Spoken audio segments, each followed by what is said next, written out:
Gustong sumama ni Ligaya kay Carlo, ngunit hindi ito ang tamang panahon. Kailangan niyang matapos ang misyon. Makakapaghintay ang nararamdaman nila para sa isa't isa. Carlo, buo ng pasya ko, walang nabago. Sasaba ko kay Don Maximo para matupad ang pangarap ko. Bumalik ka na sa lungsod. Ligaya, hindi kita kayang iligtas kung ikaw mismo may ayaw. Leader ng sindikato si Don Maximo. Mapapahama ka sa pagsama mo sa kanya. Itatakas kita. Hindi mo naiintindihan.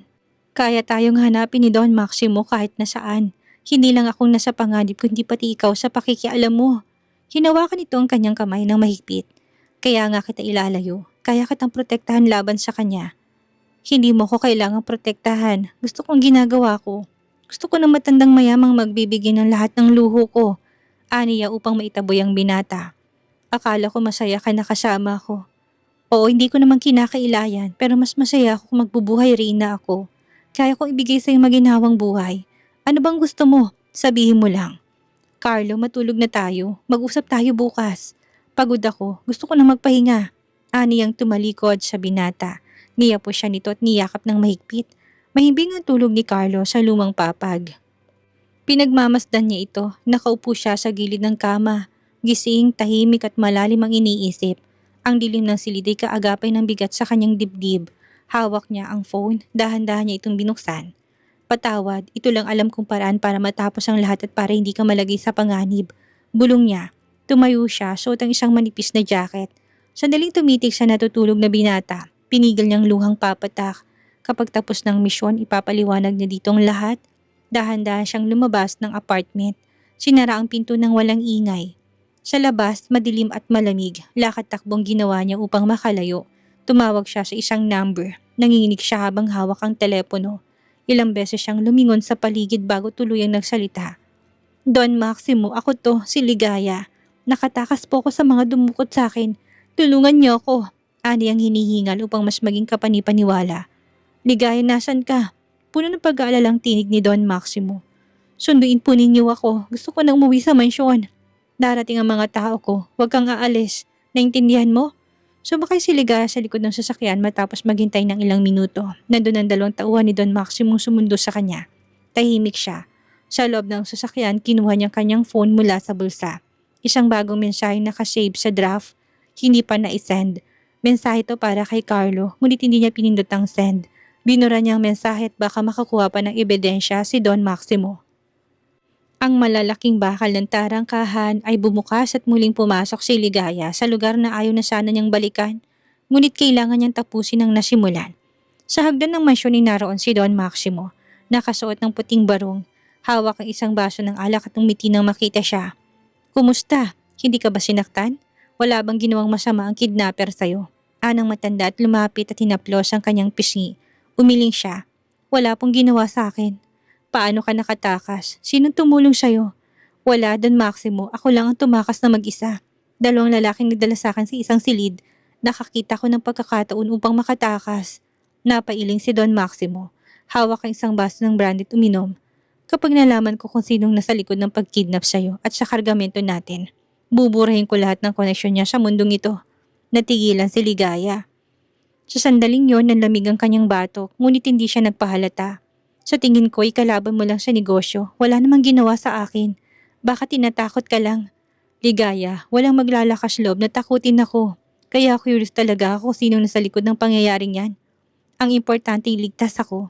Maraming nainggit sa'yo, Don Maximo. Hindi ka takatakang marami silang gustong guluhin ang buhay mo. Isang linggo na mula nang bumalik si Ligaya sa mansyon at plantasyon.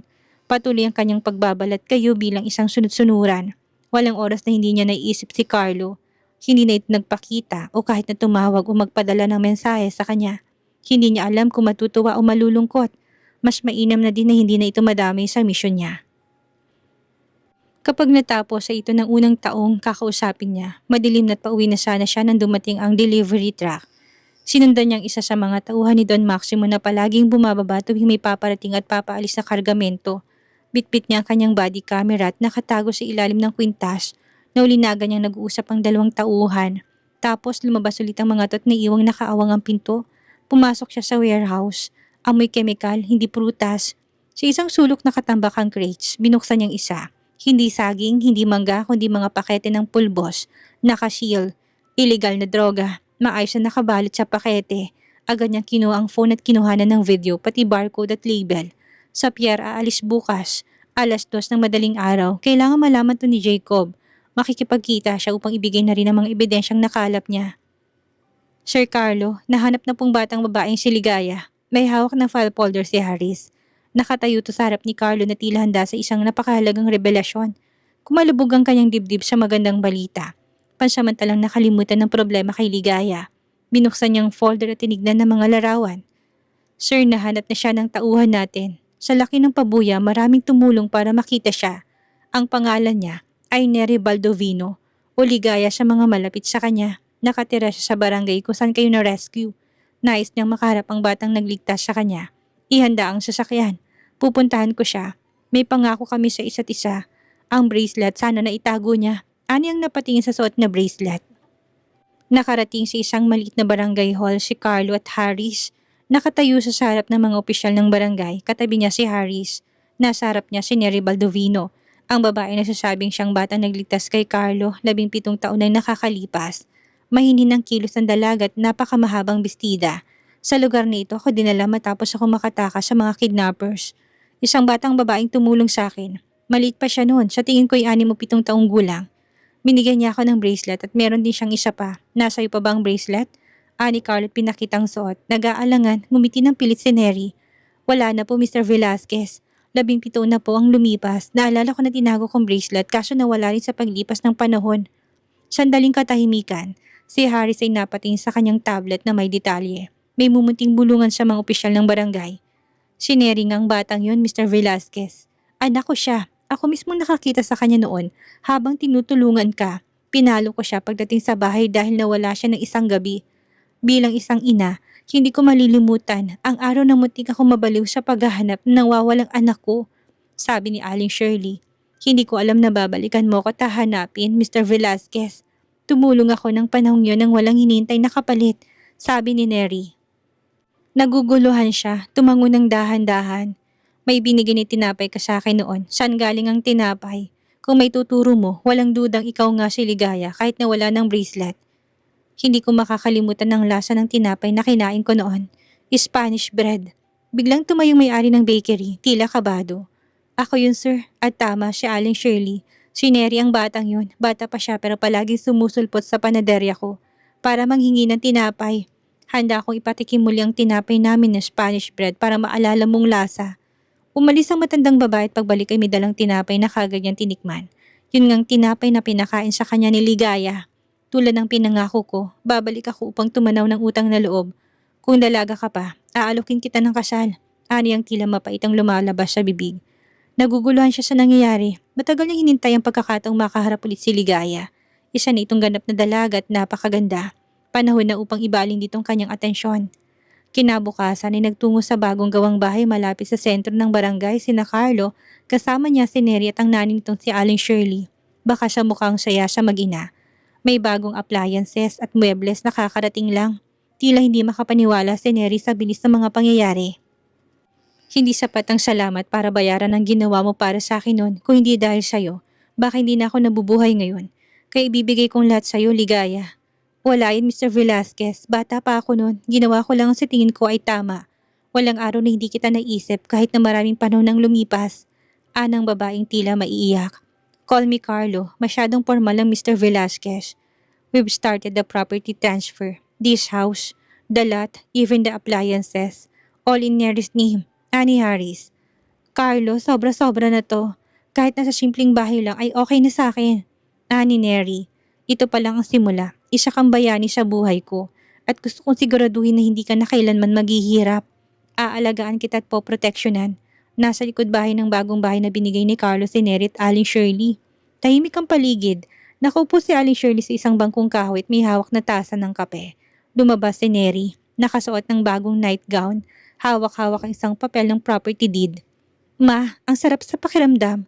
Parang panaginip. Bahay, appliances at higit sa lahat, bilyonaryong si Carlo. Kapag nga naman sinuswerte. Ma, sigurado ka bang walang makakaalam? Walang makakaalam hanggat hindi ka bibitaw. Huwag kang titigil hanggat hindi ka kasal kay Carlo. Kapag nakuha mo ng apelyido niya, ligtas na tayo. Paano kung bumalik si Ligaya? Paano kung magsalita siya at sabihin siyang batang si Ligaya? Sino maniniwala sa kanya at isa pa hindi siya makakawala kay Don Maximo? Sayang bilyonaryong CEO kung mapupunta sa iba. Kaya mabilis na gumana ang utak ko at nakipagsabuatan sa barangay at sa may-ari ng bakery. Ani Aling Shirley na nakangisi. Huwag kang mag-alala ma, ako ang bahala. Ako ang gwapo at yaman ni Carlo. Hindi na ako mainggit sa kay Ligaya dahil sa yaman ni Don Maximo. Masigit ang nabingwit ko. Kaya galingan mo, panindigan mong papel mo. Hindi tayo mabubuhay sa awa, Neri. Mabubuhay tayo sa pera at ngayon si Carlo Velasquez ang tikat mo sa lahat ng yon. Maulan at malakas ang hangin sa kadiliman ng pantalan, nakapwesto mga tauhan ng PNP at NBI at katuwang ang secret force na pinangunahan ni Jacob, nakatutok sa warehouse kung saan nakaparadang 5 container van. Sa isang command van, naroon si Jacob, may hawak ang tablet kung saan nakikitang live feed mula sa bodycam ng undercover agent. Walang putok kung hindi kailangan. Target si Don Maximo, siguraduhin yung mahuli siya ng buhay. Isang opisyal ang lumapit at nagulat. Sir, kumpirmado, nandun siya, kausap ang foreign contact. Ilang minuto na lang at ikakarga ng shipment. Samantalang si Don Maximo ay nakangiting nakikipagkamay sa isang banyagang negosyante sa loob ng warehouse. Kasamang ilan sa kanyang mga tauhan, tinitignan nila ang loob ng mga container. Ngunit bago pa maisara ang container, isang malakas na sigaw ang bumasag sa katahimikan. Mga pulis to, walang kikilos. Nakatarget kayong lahat. Kasunod nito sabay-sabay na sigawan, pagbagsak ng mga katawan sa lupa at pagkasa ng mga baril, kumalat ang mga operatiba. Tinamaan ng ilan sa mga tauhan ni Don Maximo na nagtangkang tumakas. Nakatakas ang kamay ng matanda. Boss, tara na, tumakas tayo, ani Peter kay Don Maximo. Hinila nitong amo hanggang sa madapa, ngunit nahuli si Don Maximo ni Jacob. Tinulak nitong matanda sa lupa, tintukan ng baril sa ulo. Si Jacob mismong lumapit. Don Maximo, inaaresto kita sa salang international drug trafficking, money laundering, murder at illegal arms possession, ani Jacob. Walang basehan yan. Anong pruweba nyo? Bitawan niyo ako. Talk to my lawyer. Anang matandang nag-alimpuyo sa galit. Maraming ebidensyang hawak ang pulisya kaya wala kang lusot. Matagal ka naming minamanmanan. Mga ulul, saan kayo kukuha ng ebidensya laban sa akin? Magkita tayo sa korte. Diretso kulungan ka dahil sa ebidensyang nakalap sa shipment mo ngayon. Wala kang nakawala sa batas. Ani Jacob na pinigilan sariling bubugi ng matanda. Sa hindi kalayuan na nakapwesto si Ligaya, nagkukubli siya sa saradong tindahang malapit sa pier.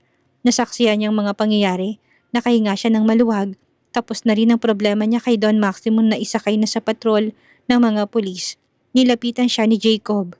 Ligaya, kung wala ka hindi magiging posibleng mahuli namin si Don Maximo. Maraming salamat. Nanditong pabuya mo. 5 milyon mula sa ahensya at 5 milyon mula sa akin. Anitong inabot ng 2 tseke. Ginawa ko lang ang tama, Jacob. Hindi rin kaya ng konsensya ko kung hinayaan kong magpatuloy si Don Maximo sa mga kasalanan niya. Hindi ko tatanggihan ang perang ito dahil gagamitin ko to para sa buhay na gusto kong simulan. Maraming salamat. Pero sapat ng 5 milyon, hindi mo kailangang magdagdag. Napakalaking halaga nito. Hindi lang tamang ginawa mo, tinaya mo sarili mong kaligtasan para sa katarungan. Isa kang bayani, may mga negosyo ako bukod sa pagiging pulis, kaya wag mo nang intindihin ang dagdag pabuya. Nang katahimikan, tumingala si Jacob, pinagmamasdan ng mga bituin sa kalangitan. Alam mo, isang misyon na lamang ang kailangan kong tapusin. Ang hanapin ang pumatay sa nanay ko at matagpuan na nakababata kong kapatid. Babalik na ako sa buhay na talagang nakalaan para sa akin. Jacob, alam ko makikita mong kapatid mo at ang katarungang hinahanap mo. Pansamantala, maaari mo rin akong ituring na kapatid. Yumakap si Ligaya kay Jacob. Mahigpit, totoo at puno ng pasasalamat. Salamat kapatid at huwag kang mag-alala. Walang makakaalam na ikaw ang naging impormante para sa kaligtasan mo. Kapag may problema ka, isang tawag lang tutulungan kita.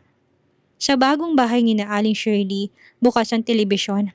Breaking news ng pag-aresto kay Don Maximo kinabukasan. Nakaupo sa sofa si Carlo.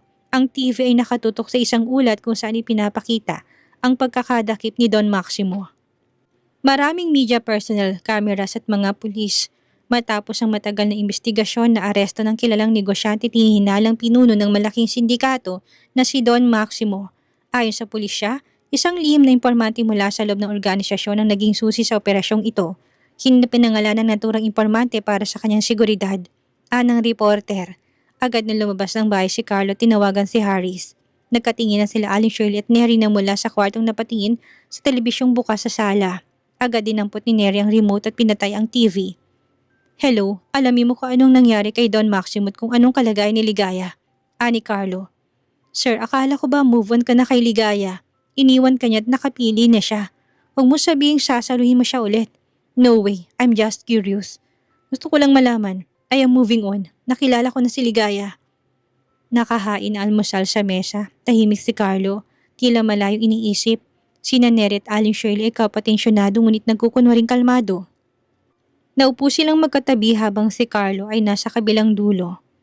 Carlo anak, salamat at napadalaw ka. Bakit ka pa umuupa sa kondo? Pwede ka namang tumira dito. Pag-iisipan ko po. Saka iniisip ko din pong reputasyon ni Ligaya kung magsasama kami sa isang bubong. Ani ang alanganin. Sandaling katahimikan. Kung ganun ay bakit hindi pa kayo magpakasal para matupad ng pangako mo? Carlo, naalala mo bang pangako mo noon na babalikan mo ko at papakasalan? Aaminin kong hinihintay talaga kita. Umaasa kung tutupad ka sa pangako mo. Bigla siyang napatigil sa pag-inom ng kape. Tumingin kay Neri. Baka sa mukha niyang gulat at pagkalito. Neri, hindi naman natin kailangang magmadali. Gusto kong pag-isipan mong mabuti. Ayoko mapilitan ka lang. Ay, hindi napipilitan ng anak ko.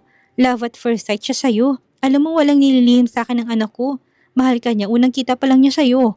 Singit ni Aling Shirley.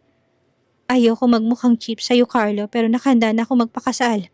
Malambing ang tono ng babae sabay hawak sa kamay niyang nasa mesa. Tumitig siya sa mag-ina. Pilit niyang inaayos sa isipan ng mga nararamdaman. Inalis niyang anumang pag-aalinlangan. Si Ligaya bahagi lamang ng obsession niya. Kailangan niyang ibaling sa babaeng karapat-dapat ang kanyang nararamdaman. Pag-iisipan na muna nating mabuti. Hindi ito biro. Kilalanin na muna natin ang isa't isa ng ilang buwan bago natin ayusin ang kasal. Masyadong matagal ang ilang buwan, Carlo. Hindi na ako bumabat at marami na akong nararamdaman sa katawan. Gusto ko sanang makitang ikasal at magkaroon ng pamilya si Neri. Anang matandang maluha-luha. Nay, huwag nating pilitin si Carlo. Baka ma-pressure siya. Tama naman siya na dapat na muna naming kilalanin ng isa't isa bago magpakasal. Maraming salamat Ligaya at naunawaan mong sitwasyon. Tapos na silang kumain ng agahan at nagliligpit ng pinagkainan nang mabitawan ni Aling Shirley ang pinggan at napahawak to sa dibdib. Nay, bakit po? Natatarantang sabi ni Neri. Hindi ako makahinga. Tulungan niyo ako, ani Aling Shirley. Sinugod nila sa ospital ang matanda. Umiiyak si Neri. Nakayakap to sa kanya. Carlo, hindi ko alam kung anong gagawin ko kapag nawala ang nanay ko. Tulungan mo kong pasayin siya. Magpakasal na tayo. Humihikbing sabi ng dalaga.